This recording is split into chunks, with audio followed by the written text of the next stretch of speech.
दरअसल ये जो अनुभव है ये सृष्टि का सेतु है जहाँ से समस्त ब्रह्मांड की रचना हुई है और हम वहीं जुड़े हुए हैं। जैसे बीज हमें दिखता है, बीज से वृक्ष बना हुआ हमें दिखता है, लेकिन बीच में जो बीज के और वृक्ष बनने के बीच में जो सेतु है वही अनुभव है।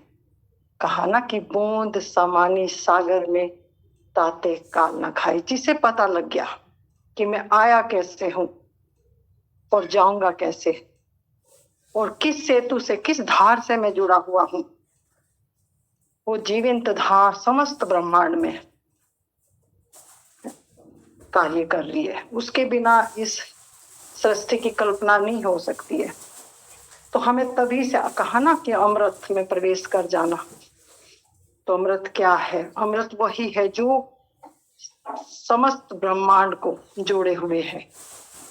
मेरे अंदर भी वही जीवंत धार है जो मुझे उस ब्रह्म से जोड़े हुए है। तो कहा ना कि वो अंश रूप में मालिक हमारे अंदर मौजूद है। अगर वो मालिक की जीवंत धार हमारे अंदर ना हो तो हम एक श्वास भी नहीं ले सकते।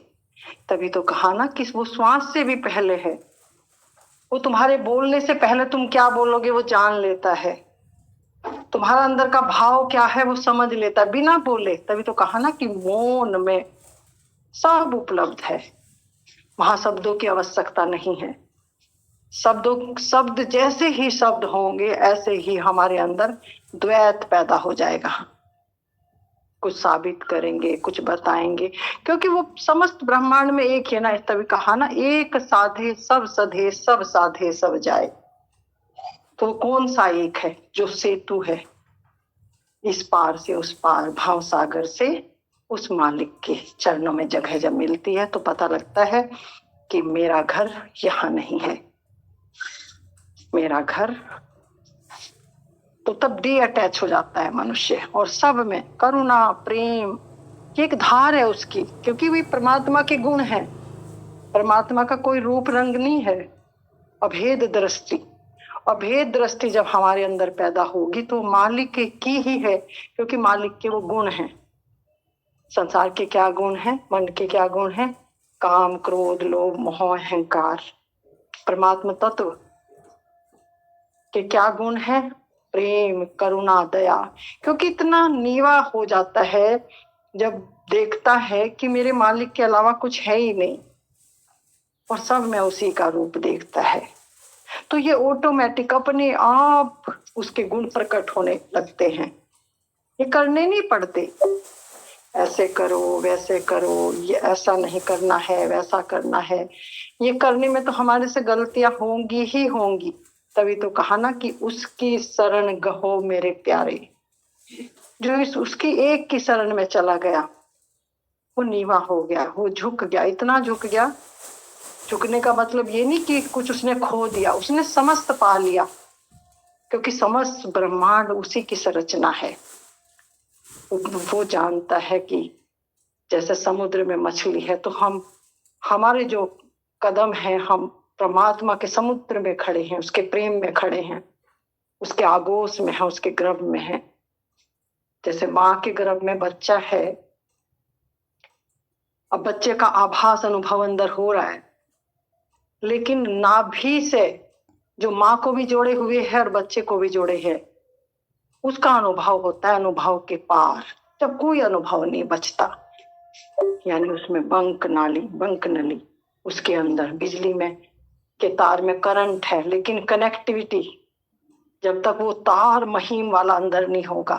तो यही है स्वयं की पहचान, मैं कौन हूँ। तो वो तार के सहारे, कहा ना मालिक ने उंगली पकड़ ली, मालिक ने हाथ पकड़ लिया।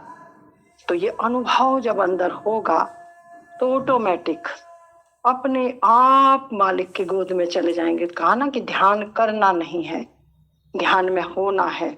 और ध्यान में कौन होगा? जो जानेगा स्वयं को, मैं कौन हूँ, कहाँ से आया हूँ और कहाँ जाऊंगा। जब ये मेरे भीतर पहले कदम पर ही, तो कहा ना कि करता करे ना कर सके, गुरु करे सो होए। गुरु रे ब्रह्मा, गुरु रे विष्णु, गुरु रे देव महेश्वरा, गुरु साक्षात पार ब्रह्म, पार ब्रह्म, ब्रह्म के भी पार, तस्मै श्री गुरुदेव नमः।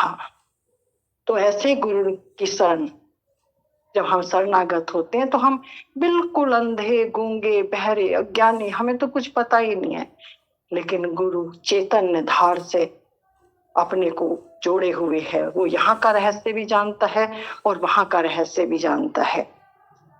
पूरी धरती कागज करूं, समुद्र करूं स्याही, गुरु गुण लिखा न जाए।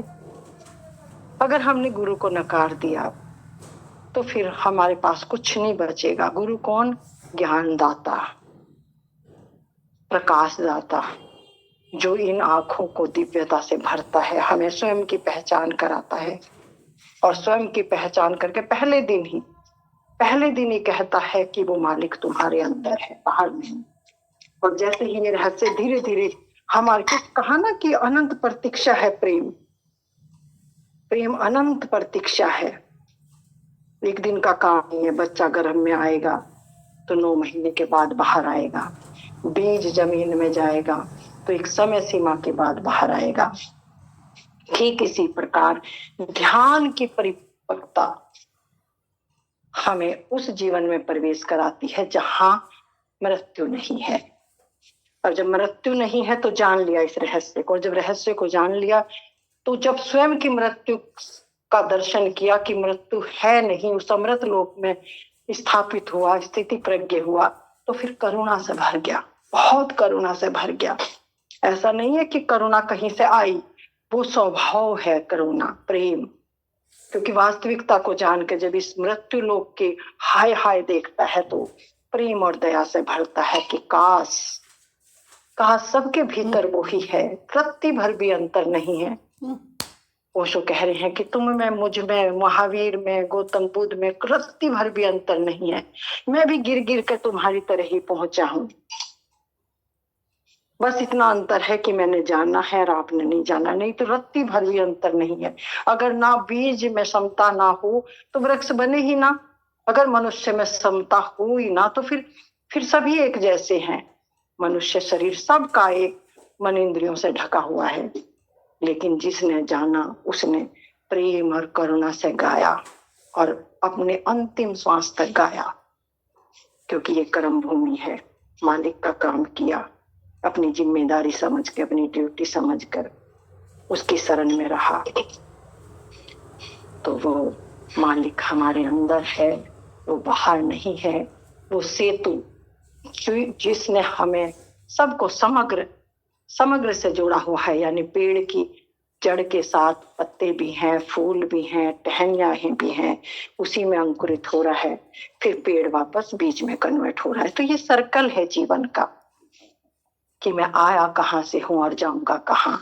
तो जब ये रहस्य भीतर खोलता है तो मालिक की दया से, सदगुरु की दया से, उसकी कृपा से हम समृत धार में प्रवेश कर जाते हैं जहाँ जीवन है, मृत्यु नहीं है। और जानकर बस इतना ही जाना, क्योंकि समस्त ब्रह्मांड उसी के आगोश में समाया है। ब्रह्मा, विष्णु, महेश, चांद, सितारे, लोक, लोकांतर, जहां तक भी हमें समझ है, जहां तक भी हमारी दृष्टि जाती है, तो वो दिखता ही है, जग जाहिर है।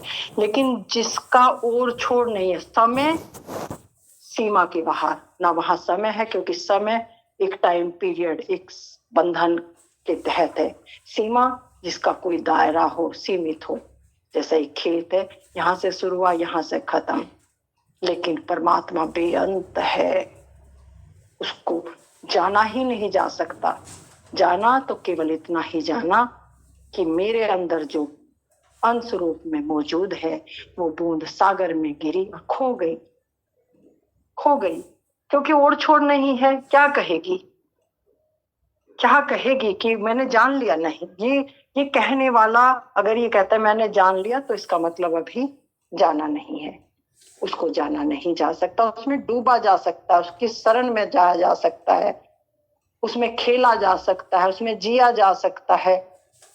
तो फिर एक दर्शक के रूप में साधक अपनी साधना को जानकर जीवन के साथ प्रकृति के साथ, प्रकृति, परमात्मा, अध्यात्म, संसार सब एक हो गया, अखंड ब्रह्मांड। जब अखंड हो गया तो बस वो जान गया, सहजता आ गई, निर्मलता आ गई, शांति आ गई, विश्राम आ गया। क्योंकि मेरा मुझ में कुछ नहीं, जो कुछ है सो तेरा, तेरा तुझको अर्पण क्या लागे मेरा।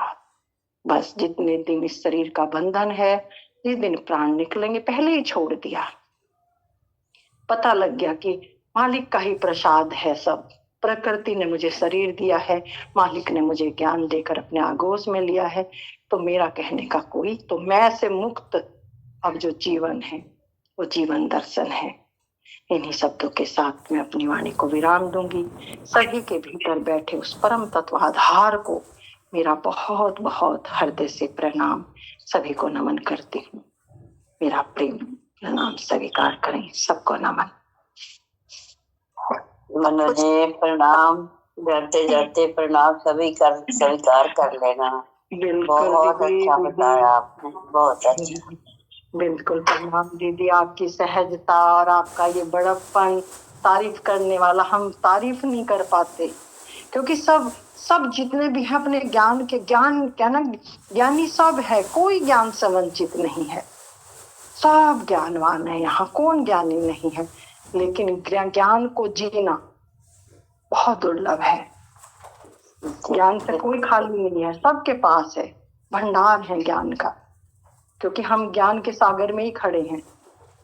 बस इतना सा अंतर है कि हम जान। Thank you so much, thank you so much, बहुत अच्छा, बहुत अच्छा आपने बोला। प्रणाम दीदी, प्रणाम सभी, धन्यवाद आप जी का, बहुत बहुत बहुत बहुत धन्यवाद जी, प्रणाम। शरणागति की स्थिति है बस, और जो शरणागत हो गया उसका सवाल ही नहीं रहेगा। फिर अपने आप कहा ना कि मालिक तो अपने आप ही दयावान है, वो देख लेगा पात्रता, बस वो अपने आप भरता जा रहा है, भरता जा रहा है परमात्मा। क्योंकि जैसे हम पानी में घड़ा डुबाते हैं ना, और घड़ा भर के जैसे उठाते हैं तो पानी उसको घेर लेता है, उस जगह को खाली नहीं छोड़ता। ठीक इसी प्रकार जैसे जैसे हमारी पात्रता तैयार होती है, तो तभी तो कहा ना, कहने सुनने की बात ही नहीं है। कृष्ण क्या कह रहे अर्जुन को कि तू मेरी शरण आ, तू मेरी शरण आ, निश्चिंत हो जा। लेकिन निश्चिंतता आती नहीं। तो विजय जी ये बहुत ऊंची बात आपने कही, और इसी रास्ते पर मैं चली हूँ। मैंने कोई सवाल किया ही नहीं, मैंने कहा तू जान, तेरा काम जान, हमें कोई लेना देना ही नहीं है। जब परमात्मा में ही खड़े तो और क्या सवाल करें। जब उन्होंने कहा कि कण कण में परमात्मा है, तो फिर किससे पूछें। जब विजय जी में भी परमात्मा, प्रीति जी में भी परमात्मा, चंद्रेश जी में भी परमात्मा है, राजेश में भी परमात्मा है, तो सवाल किससे। फिर तो शरणागति बचती है बस। और शरणागति से बड़ा कोई बात नहीं है इस पृथ्वी पर। वहीं अहंकार नष्ट हो जाता है, वहीं मैं नष्ट हो जाता है। लेकिन हम यहाँ आजकल ग्रुपों में होड़ लगी हुई है कि ज्ञान बांटने की, करने की। मुझे तो विजय जी ज्ञान समझ में आया ही नहीं कभी भी। हाँ, जो थोड़ा सा कहीं अटकता है, आंतरिक हृदय से कोई प्रश्न उठा, उससे मैत्री के भाव से हम एक दूसरे से आदान प्रदान कर सकते हैं। नहीं तो हमें अपना कहने की, लेकिन अपना जब कहते हैं तो उसमें हजारों दोष दृष्टियां लोग निकाल देते हैं, ये ऐसे क्यों, ऐसे क्यों। अरे ये परमात्मा की लीला है, यहाँ भिन्नता स्वाभाविक है, कैसे एक जैसे हो जाएगा। तो ज्यादा नेगेटिविटी के कारण हम लोग दोष दृष्टि में देखते हैं। तो जैसे जैसे हमारी दृष्टि निर्मल होती है, हमारी दृष्टि के दोष खत्म हो जाते हैं, क्योंकि परमात्मा को आप दोष दृष्टि से देख ही नहीं सकते। तो भक्त और शरणागति की यही पहचान है कि सब में परमात्मा है। तो फिर कैसे हम, तो प्रेम ही बचता है। फिर भले ही हमें अनुभव ना हो अंदर, भले ही हमें पहचान ना हो अंदर, लेकिन एक हुक्म उस मालिक का कि कण कण में परमात्मा है। ये हमें कहा ना कि मेरे साथ कहा करते थे कि तुम में हो सकता है 99 दोष हो, लेकिन जो एक तुम्हारे अंदर शरणागति का भाव है वो तुम्हें मुक्त कर देगा। तो ये शरणागति बहुत ऊंची बात है। जब अर्जुन को कृष्ण समझाते थक गए और गीता चलती रही, तब लास्ट में अर्जुन को यही कहा कृष्ण ने कि तू सब छोड़ दे, निश्चिंत हो जा तू और मेरी शरण आ जा, क्योंकि समझाने से तेरी बात समझ नहीं आ रही है। अब मैं, क्योंकि तू मेरे प्रेम में आ जा, अब अब प्रेम, तू मेरे प्रेम में अब तू शरणागत हो सकता है, प्रेम के बिना तो शरणागति भी नहीं। अगर प्रेम, तो इसीलिए बाहर के गुरु की आरती विनती, उसकी पूजा, उसकी आराधना, ये नहीं कि कोई उस गुरु को क्या चाहिए, नानक को हम क्या देंगे, कबीर को हम क्या देंगे, ओशो को हम क्या देंगे, लेकिन एक सिद्धांतिक है, एक बच्चा अगर अपने माता पिता की बात नहीं मानेगा बचपन से और वो कहेगा कि मैं बड़ा हो गया, तो वो कुछ भी नहीं सीख सकता। तो इसीलिए ज्ञान के लिए नीवा कहा ना कि एक बुद्ध पुरुष, जब एक बुद्ध पुरुष को मिलता है वो भी पहले प्रणाम करता है कि मेरा प्रणाम स्वीकार करें। ओशो जैसे महान व्यक्तित्व के धनी कहते हैं कि सबके भीतर बैठे परम तत्व आधार परमात्मा को मेरा प्रणाम, और फिर कहते हैं कि स्वीकार करें, क्योंकि स्वीकार अगर करोगे तो तब बात बनेगी। अगर स्वीकार पहले ही नकार दिया हमने कि तू कुछ नहीं है, तो फिर क्या क्या आदान प्रदान। ये बहुत बड़ा कहना कि प्रेम गलियते साकरी तामे दो न समाए, और जुड़ना क्या है कि हम जुड़े पहले, और जो जुड़ गया वो, उसको ज्यादा एफर्ट करने की जरूरत नहीं, उसको ज्यादा मेहनत की जरूरत नहीं है। जिसने रेडियो बनाई मेहनत करी, उसने भी वही आनंद लिया गीत सुन के, और जो पैसे दे के खरीद लाया उसने भी वही आनंद लिया।